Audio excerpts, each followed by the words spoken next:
The amount of times we hear in our society, from movies, and from loved ones that age old advice of follow your heart is insane.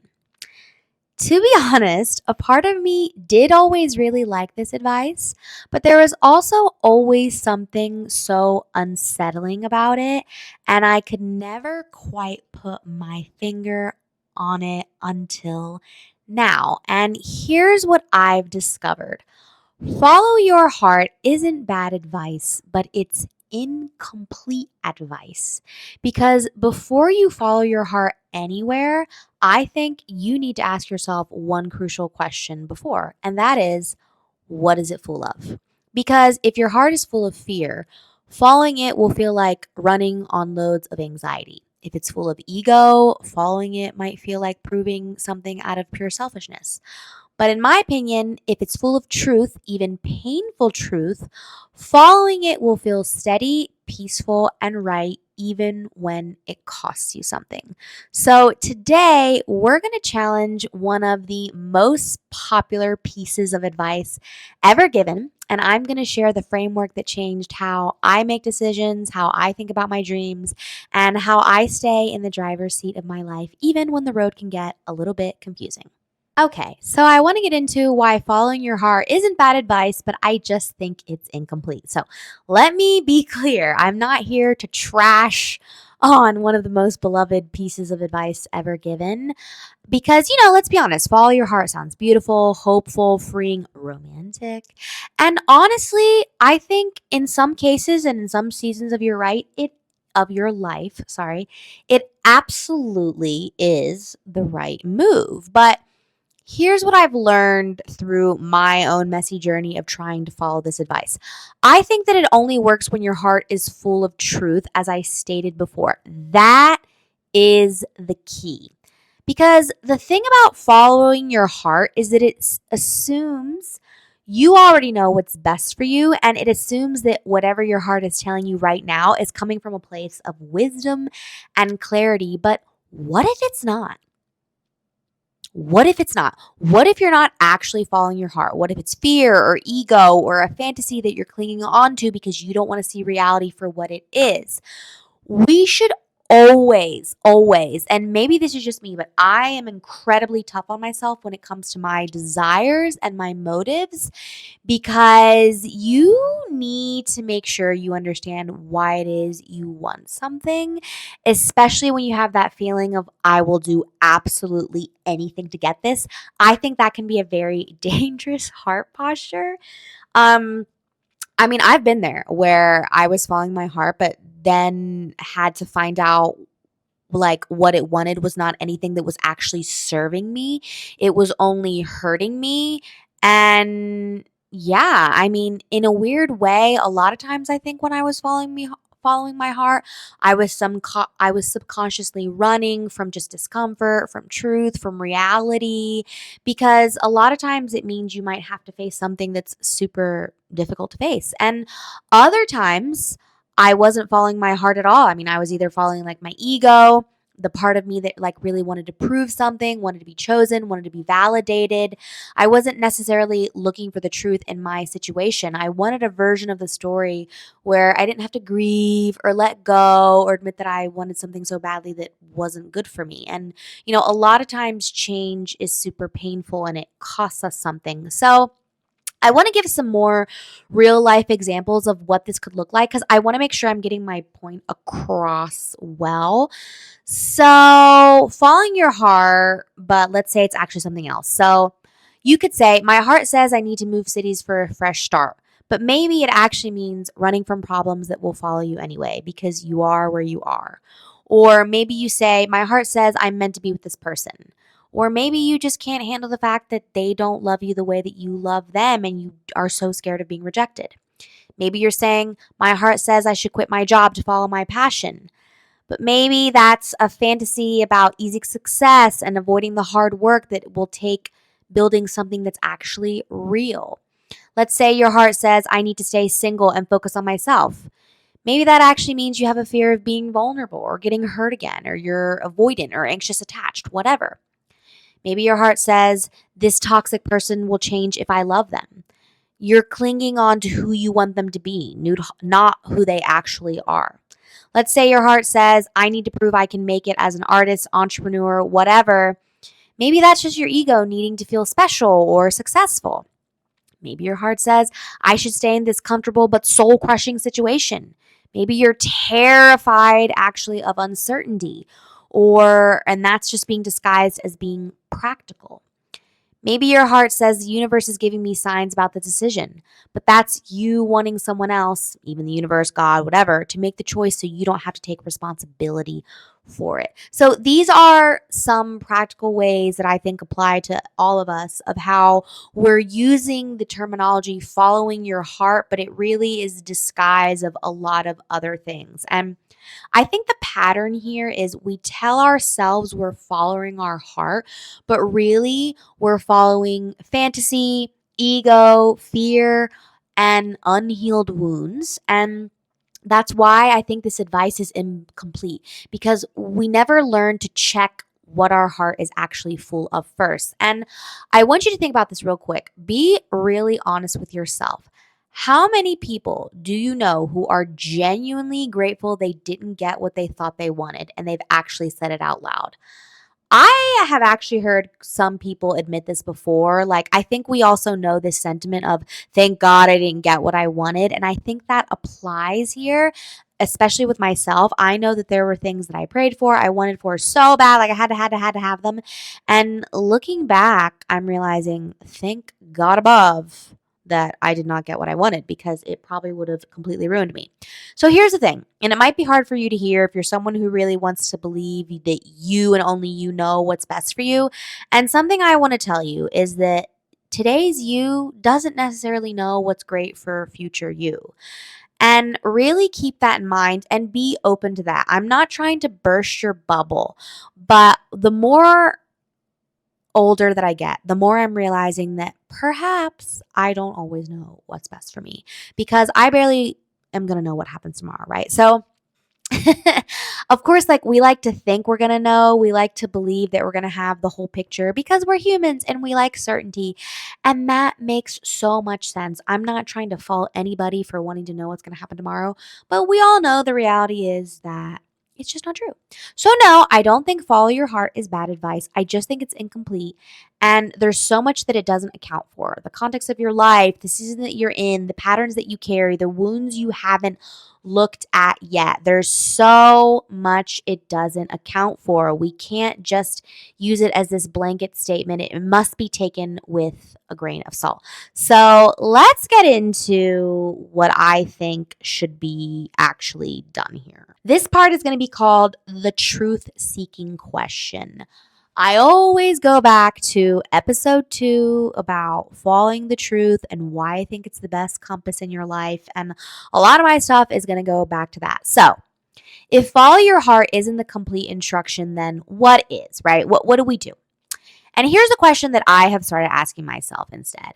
And it's not what does my heart want, but rather what is my heart full of right now? Because the thing with the truth is it can be tricky.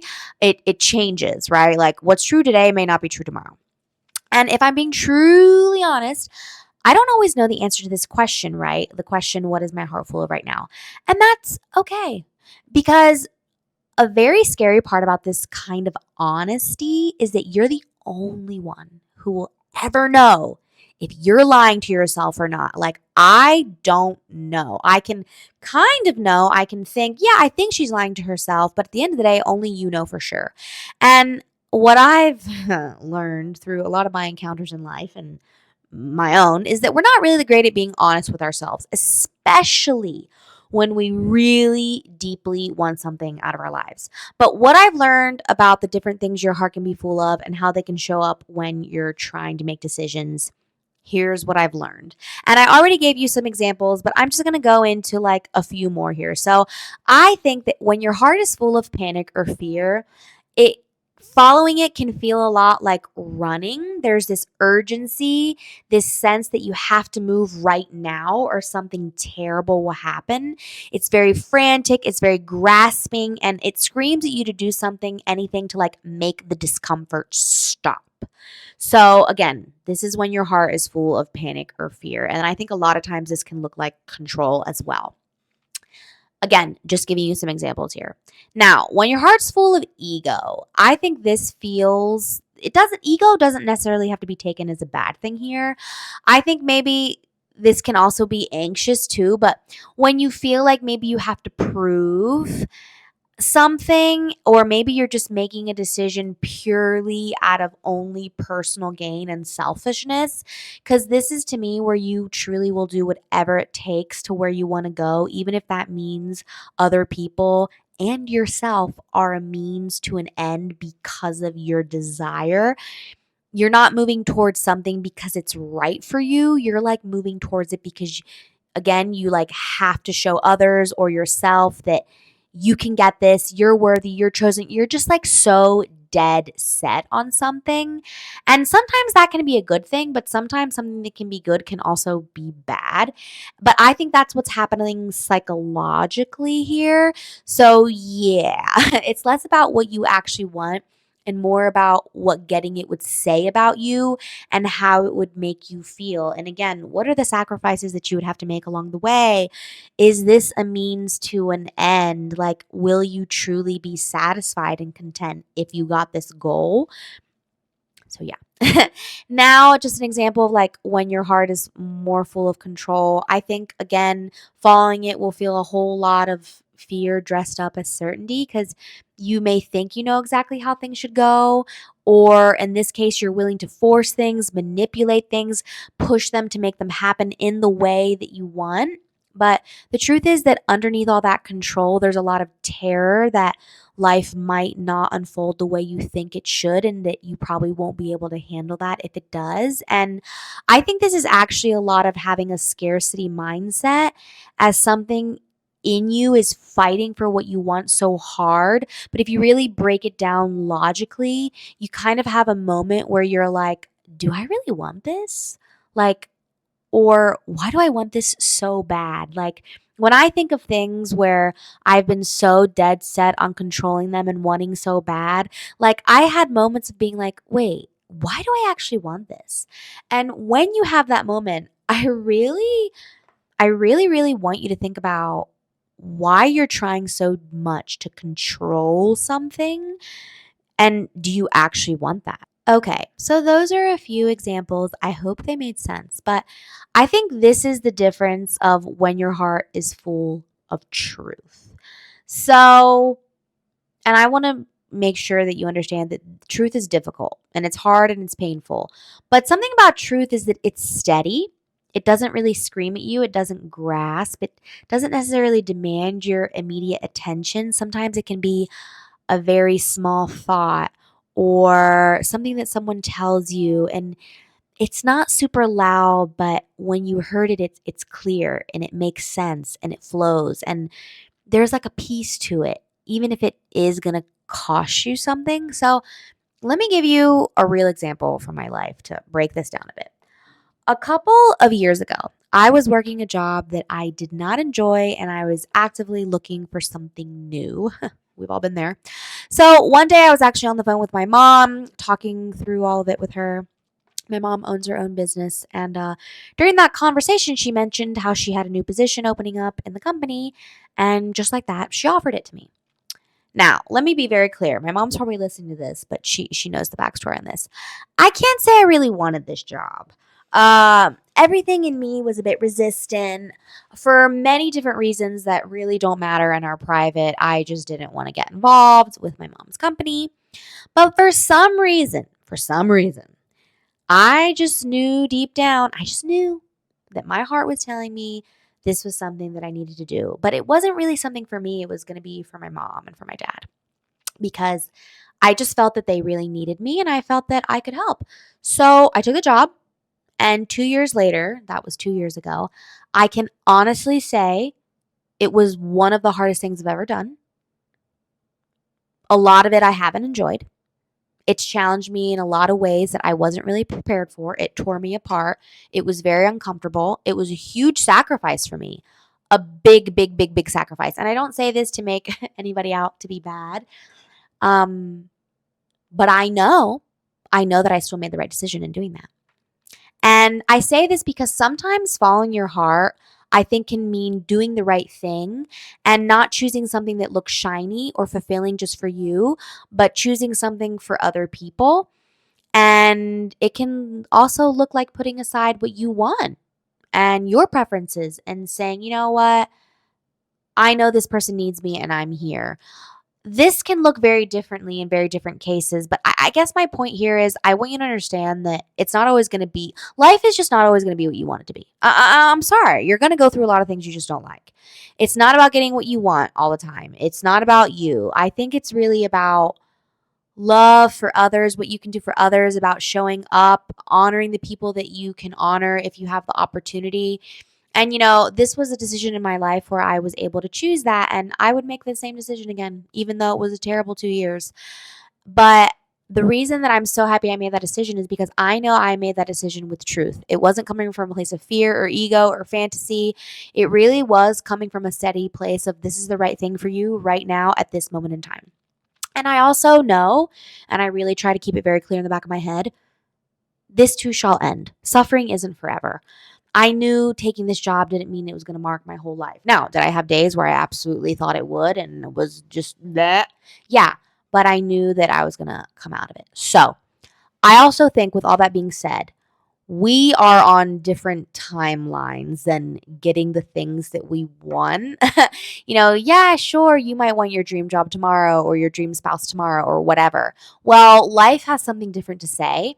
And I think things we have inside of us can be definitely meant for us. I'm not telling you don't have dreams, but maybe we don't get them when we think we're going to get them. And chances are, if you haven't gotten it when you think you so need it and deserve it, probably means that you're not ready for it yet, honestly.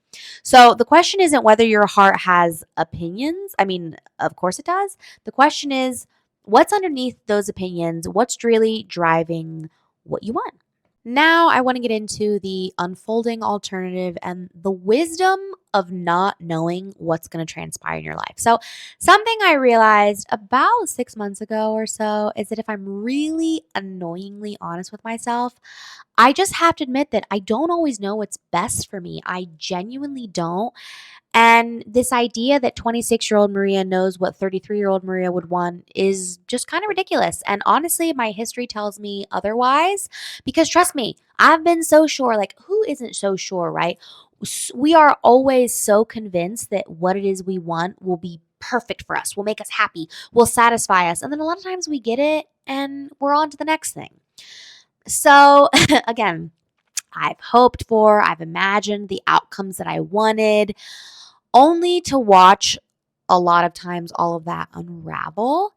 But then I ended up with something much better. Now, I probably would have never picked that for myself, but in hindsight, I can accept and understand that it really is what I needed. And the times I've let go of what I was clinging to and just allowed life to flow and unfold without forcing it, those truly have been the best moments. And I've been so pleasantly surprised and so at peace with what happened. Not long ago, I actually came across this Substack article, which I'll link on YouTube, that really gave language to something that I think I was slowly learning but didn't quite know how to articulate it. And the author called it unfolding. And honestly, it confirmed the way I think about my own decision making, especially in seasons where I feel that I'm lost or things are really uncertain.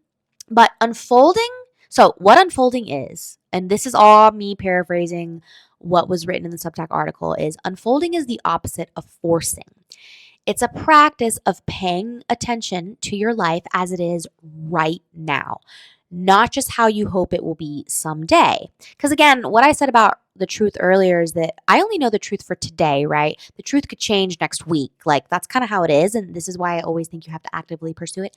Anyways, so this process of unfolding, it invites you to stop trying to control the whole story from the start and instead take small steps and observe how they feel and then make adjustments as you go. So you don't start with some perfect 10-year vision or a Pinterest board of your dream life. Like, I get it that these things can be helpful. Just hear me out. But remember, you today may not know what you in 10 years wants, let alone needs. So you need to start with what's true today. today? What lights you up today? What drains you today? What makes you feel more like yourself today?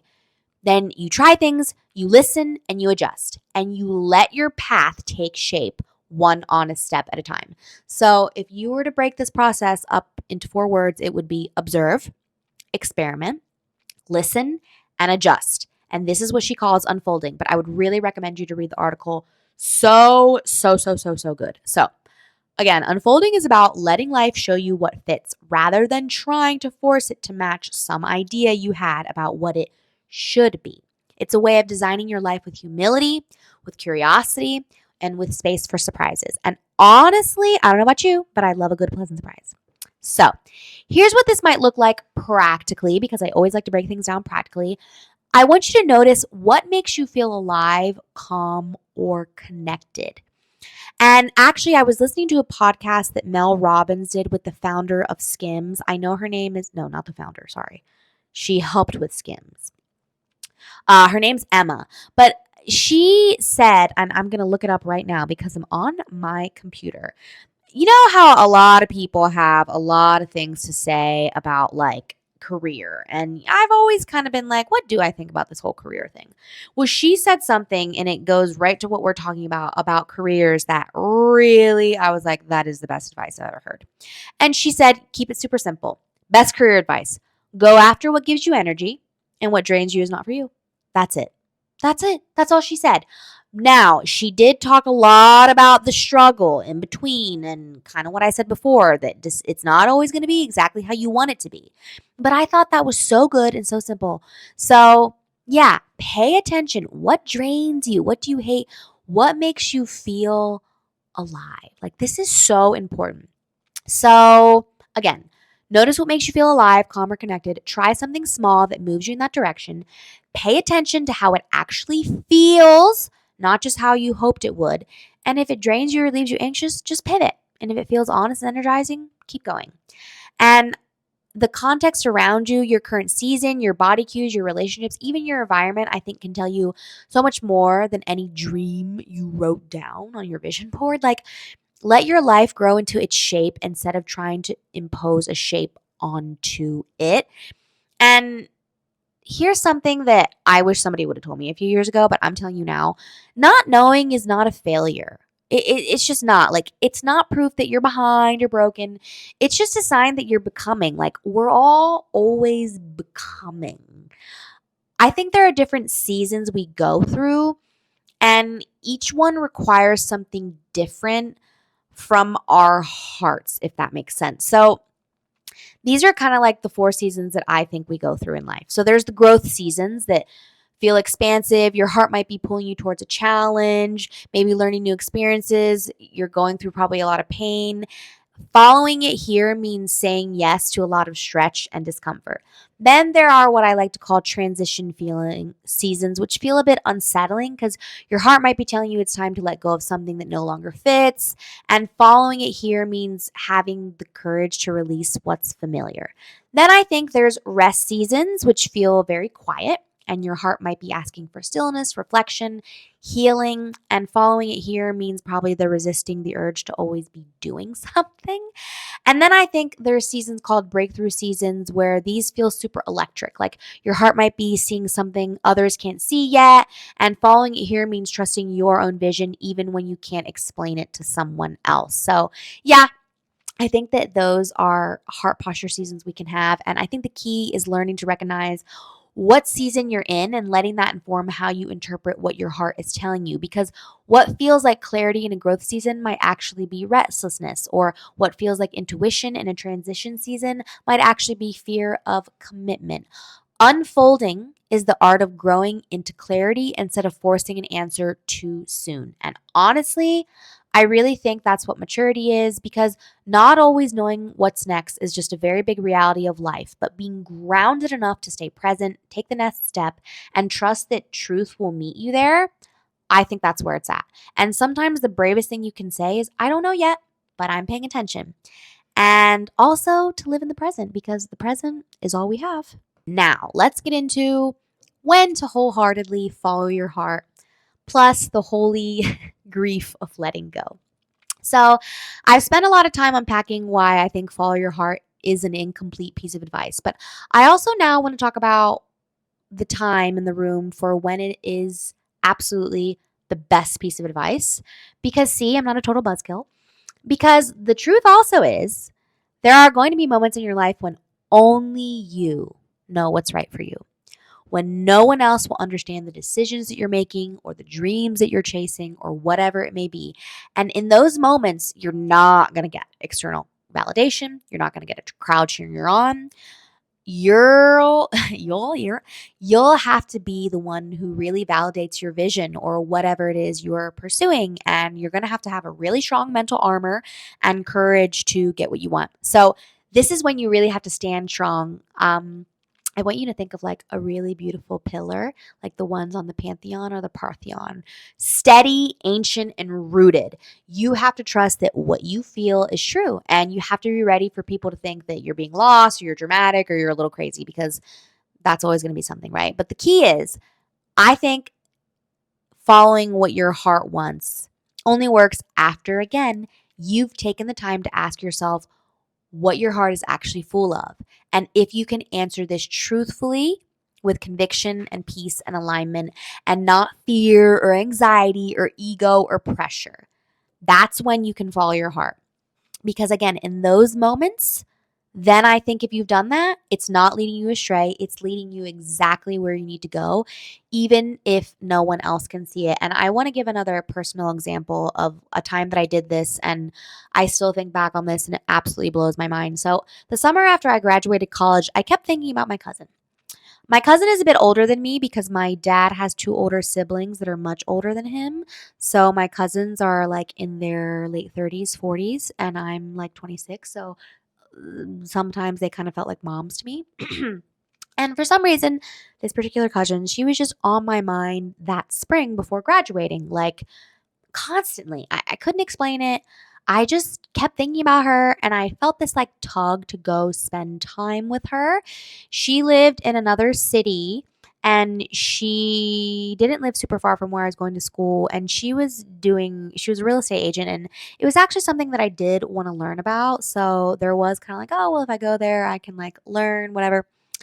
But, everything else in my life was kind of saying like I shouldn't go. It just didn't make any logical sense because I kind of wanted to go home. I kind of wanted to do waitressing and like make a bunch of money and just kind of have like one final restful summer, and also be with my parents that lived in another state because I was going to be moving to fall.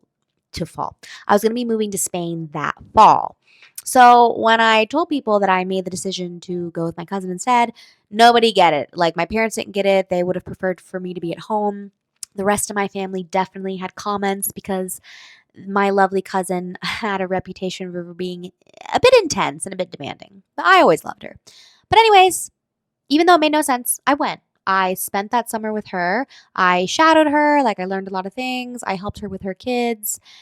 And I followed that conviction that I really feel like I had. And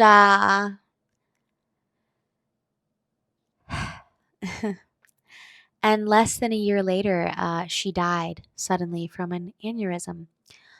I wasn't even able to attend her funeral because it all happened so fast. Like I was in Spain, and just like that, she was gone. And I'll never forget when my dad sent me the text saying what had happened, because like I already knew she probably wasn't going to make it, and the time difference is crazy. So I got the text from my dad, and it clicked so profoundly why my heart was pulling me to see her that summer, because it was the last summer that I was going to get to spend time with her. And I really can't tell you how much I think about that and how grateful I am that I listened to that, because I'm going to be honest, it wasn't an easy summer. I actually kind of got in a bit of a fight with her. I'm so happy I went though. And now I just see it as the ultimate gifts, maybe like one of the best gifts I could have ever received, because I loved her so much and we had a very, very, very special bond. And she was a very, very special person to me. And the thing is, in that moment in time, the only person that any of that made sense to was me. it was me. But I'm so glad that I did it. So that's a really personal story, but it really, really hits home, I think, with this point that I'm trying to make that, yeah, sometimes following your heart means doing something that makes no sense. And sometimes we can look in hindsight and know shortly after. Sometimes it's years. For me, it was about 10 months of like, oh, okay. Now, this is where things get complicated and where I really want to be honest with you. There are also dreams we follow that don't lead anywhere particular, like no breakthrough, no big moments. And I want to talk about how that's okay too. I think right now I'm in the middle of one of those seasons. Like there are dreams I've followed that just haven't led me anywhere in particular. I've wondered if maybe I was just not that gifted as I thought. Like I still feel a lot of peace in the fact that I pursued them and that I honored what was inside of me, but nothing came from them. And yeah, and then the ones that I'm still pursuing now, I'm hopefully just trusting that it'll all be worth it. It'll make sense later. So there's something that I've always liked since I was a girl and I pursued it and I actually put a lot of energy into it, effort and attention.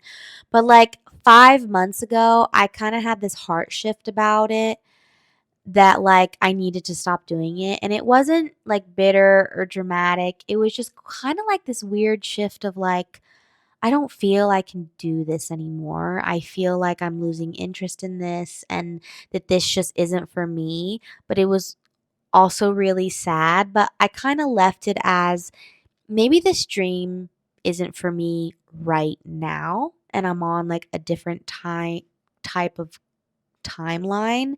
Maybe it'll come later or maybe it already served its purpose. I don't know cuz I really like how when I wanted to pursue something I've done it. I really have done it. And I pursued this really hard. Like I can be honest with myself right now and I know I pursued it, but it didn't lead anywhere. And then I had this heart shift, so it was like, okay, well, I'm going to leave it there for now. Cuz like I said before, we live on different timelines sometimes. And again, this realization has made me sad. I'm still a bit sad talking about it now, but I also know that maybe this kind of grief is something good, is something holy. It means there's something else I should be focusing on. Because remember how we talked about the process of unfolding and what makes you feel alive. I was doing it and I didn't feel alive anymore. I didn't. I was questioning, why am I doing this? What's the purpose? And maybe part of following your heart also means just letting go of something that you thought you wanted, or again, maybe this will pop up later. I don't know, right? Like a lot of today's thing is I don't know. I don't know because life is uncertain. Like there are certain dreams we hold on to because they feel safe or shiny or familiar. And I think we lock in a version of life that once made sense to us and we build everything around that. But again, what happens when your heart starts to shift? And I think here I'm learning that it doesn't mean that you failed. It doesn't mean I'm giving up. It doesn't mean I'm not growing. Like, I am growing, and I don't think I'm betraying myself when I let this go. I'm genuinely trying to follow my intuition and the truth of today. And by honoring the truth of today, I need to stop pursuing this. And because, like I've said before, all we have is now, all we have is today, all we have is the truth for today. And for today, I don't have a desire to keep doing that. It doesn't make sense logically, but my heart knows it. So, again, we're talking about when your heart actually knows what to do. So, again, the life that I thought I wanted, even just 3 years ago, would probably suffocate me now. And I really do thank the stars that I didn't get everything that I once begged for. Because, again, sometimes we outgrow dreams, or sometimes the dreams evolve in a different way, or sometimes they return. Like, maybe this will come back. Like, I really don't know. But I also think a lot of times with dreams, we get them when we're prepared to receive them and we will actually take care of them. Because also, the truth is, if we got everything we wanted tomorrow, would we be a good person? Would we have a good character? Or would it just turn us into the worst versions of ourselves? Like, a lot of people talk about how all they want is money, money, money, money, money. But if you had all that money, what would you have to strive for? What would you have to do? What would your character be like? So letting go is not weakness. I think it's wisdom. And I think it's how we can make space for the life that actually fits us now, not the one we once imagined. I want to kind of end this section with a quote that Oh my God, I love this quote. And then Jordan Peterson said this, and he said, whatever happens if you're acting in accordance with the truth is the best thing that could have possibly happened, regardless of how you feel at the time. I'm gonna say this again. Whatever happens if you are acting in accordance with the truth is the best thing that could have possibly happened, regardless of how you feel at the time. So, that means sometimes following your heart when it's full of truth will lead you towards something that doesn't feel good in the moment, but it's probably exactly what you need. And sometimes that means sacrifice. Sometimes it means saying no and walking away. Sometimes it means trusting something only you can see. Or sometimes it means getting everything you want. And sometimes it means the courage of letting go and changing your direction entirely, even if it makes no sense. Like, I don't want to make all this out to be negative too. Like, it can mean getting everything you want. Or maybe it can mean you need to reframe things like, just be open to what the truth is and letting go of control. And like he said, it's the best thing that could have possibly happened, regardless of how you feel at the time, because we only know the truth of today. So, what I've learned is that you are always driving. And sometimes that means accelerating towards something everyone else thinks is crazy. Sometimes it means pulling over to check the map because you realize you were going the wrong way, perhaps. And sometimes it means changing lanes. All of these, I think, are acts of courage when they're done with the truth. So the bravest thing isn't always chasing what you want. I think it's being honest with yourself, even when it costs you, and choosing to seek the truth above all else. I can only speak from my own experience when I say all this, but following the truth and being honest with myself has never, ever, ever let me down. Okay, my friends, we're going to end this with some practical takeaways because I always like to break down these what are very abstract concepts and make them practical, because all of this reflection is meaningless if you don't have actual tools to use where you're standing at a crossroads, and like if you don't create systems. Oh my gosh, today I just watched this wonderful video about creating systems. Anyways, so let's get into some practicality. Here are some heart auditing questions for you. So, before you make any significant decision, I want you to pause and ask yourself these questions. And I mean, really ask yourself these questions. Not the quick surface level version where you give yourself the answer you want to hear, but the slow, honest version where you're willing to really sit with whatever comes up. Maybe this will take you a few days. I don't know. So the first one is, what is my heart full of right now? Not what you think it should be full of, not what you want it to be full of, not what it's actually full of. What is it full of? And just notice without judgment. Yeah, just notice it without judgment. And then I'm going to link an article for those of you who are on YouTube that goes with this, because it's a super great, super short Substack article that tells you how to sit with your feelings. It's short and sweet, but it gives you really simple steps, and I love it. It's really, really helped me. So, how to sit with your feelings, it will be linked. Second question, am I being honest about why I want this?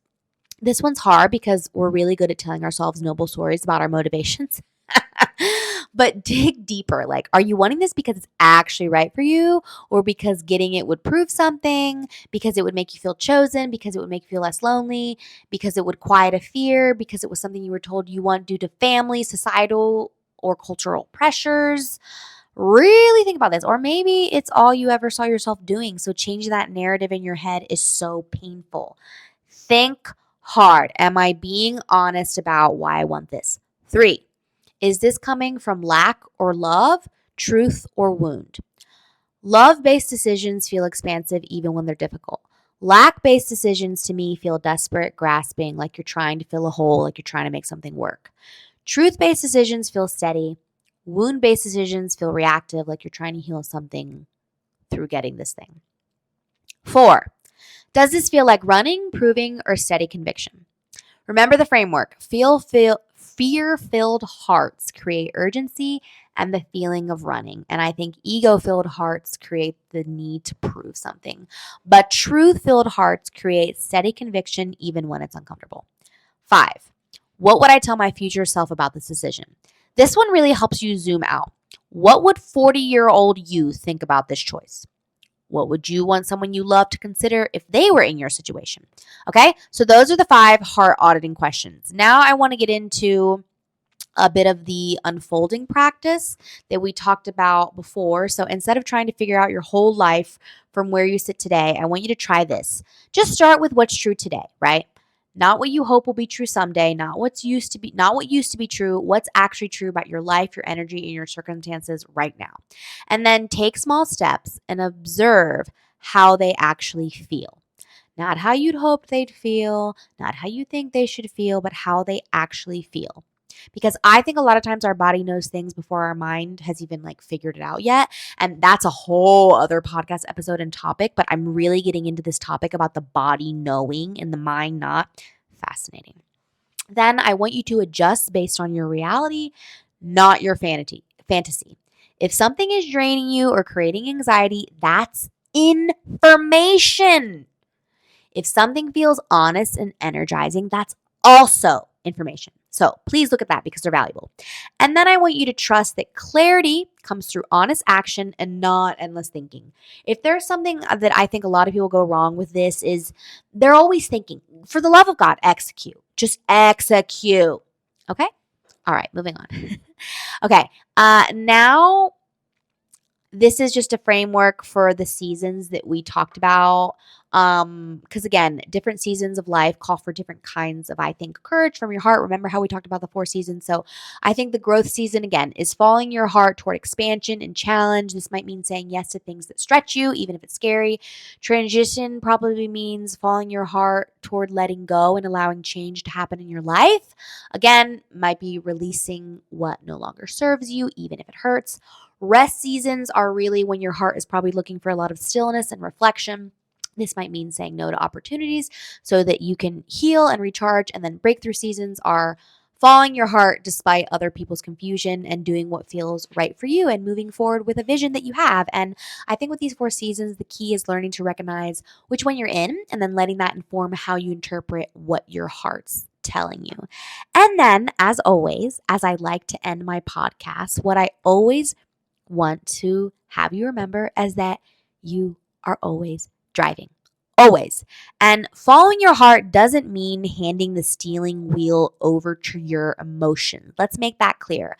It means using your heart as valuable input while you're still in the driver's seat. Because something that I always say about emotions is that they're not always true, but they're valuable signs and signals of information.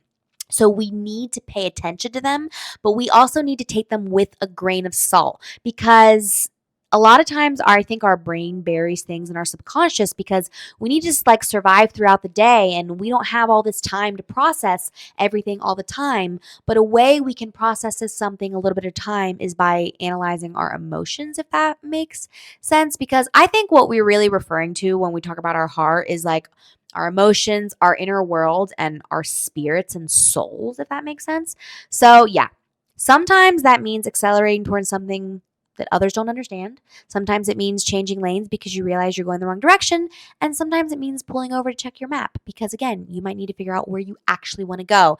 And all of these are acts of courage and amazing things when done with truth. That's my caveat. And they also mean that you have agency and you're staying in control of your life because the goal isn't to never feel uncertain. Life is always uncertain. The goal isn't to always know the right answer immediately. The goal is actually to develop the skill of checking what your heart is full of before you decide whether to follow it. Question yourself and your motives because it really is crazy to me how deceitful we can be with our own selves sometimes. And this is just the truth. I see it all the time around me. Like, don't always just be like, yes, trust yourself, but also be careful with how much you trust yourself, you know? Anyways, to end it all, in my opinion, when your heart is full of truth, even if that truth is hard, even if it costs you something, even if no one else understands it, I really think following the truth will lead you somewhere real and some to a place that fits you. And yes, so somewhere that even if it's not what you originally planned, it will take you exactly where you need to be at that time and it will make you feel free.